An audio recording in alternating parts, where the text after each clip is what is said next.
Une mozzarella artisanale au lait de vache fribourgeoise.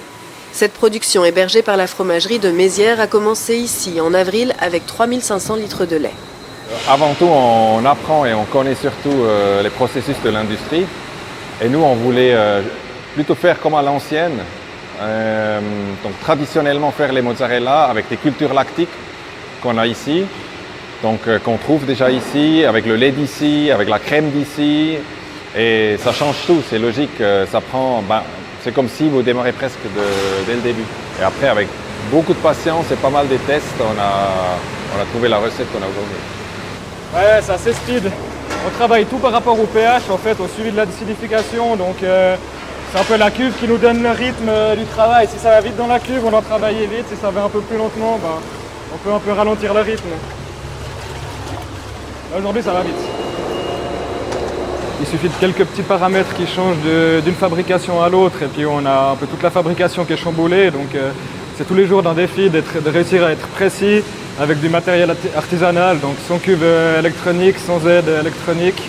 On fait encore tout à la main, le contrôle du décaillage, l'acidification, les choses comme ça. Donc il y a beaucoup de choses à maîtriser en même temps sur une journée de fabrication. Romain Martin était dessinateur en bâtiment avant de reprendre une formation de technologue du lait. Chez nous là, à 27 ans, il est chef de production. Il y a très peu dans le fromage de nouvelles startups, c'est beaucoup des anciennes fromageries, on est beaucoup dans des AOP, donc dans du gruyère, du vacherin, donc tout est déjà un peu prédéfini dans les fromageries, ce qu'il y a à faire, le travail, les choses comme ça.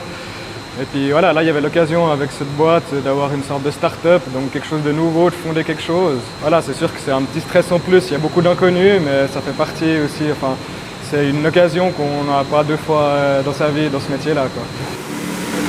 Allez, on y va.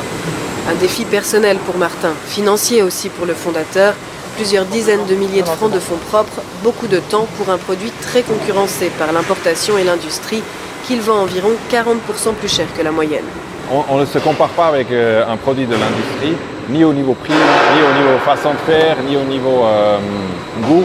Et les burrata qu'on fait énormément à la main, qu'on utilise la double crème, qu'on utilise le safran fribourgeois, les truffes fribourgeoises, ça a un certain prix et nous on doit demander ce prix-là pour s'en sortir.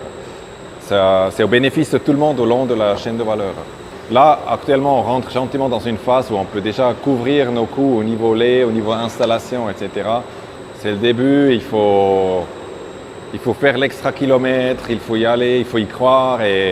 Mais pour être vraiment rentable, ça va prendre encore un peu de temps, ce qui est normal aussi. Avec 3,3 kg de mozzarella consommés par habitant en 2022, ce fromage frais est désormais le plus consommé en Suisse.